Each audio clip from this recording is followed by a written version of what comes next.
को छुरामाड़ करिथिबा अभियुक्त विरोध में मिलिला बड़ प्रमाण। पुलिस तदंत बेले अभियुक्त मोहम्मद शरीफुल शेहजादकर फिंगरप्रिंट सेपको घरे विभिन्न आसबाब पत्र रे लागिथिबा स्पष्ट होईछि। पुलिस अभियुक्त को नहीं सीन रिक्रिएशन सह फिंगरप्रिंट जांच बेले एक कथा वर्तमान सामना को आछि। एबे अभियुक्त 5 दिनिया रिमांड रे अछि।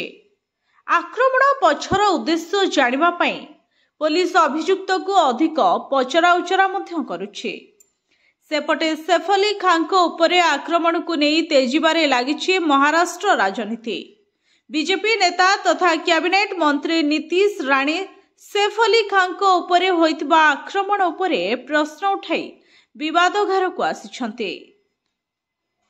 प्रकृत रे सैफ को उपरे आक्रमण होइतिला ना से केवल अभिनय करुथिले बोली प्रश्न करिथिले नीतीश एवं एहा परे विरोधी दलर नेता माने सरकार को एने प्रश्न करिछन्ते।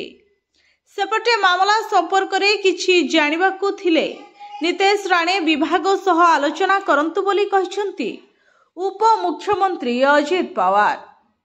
सेहिपरि उभय साधारण जनता और अभिनेता समस्ते आम पई समान, समस्तंको सुरक्षा आमर प्रथम दायित्व बोली कहिछन्ति मुख्यमंत्री देवेंद्र फडणवीस।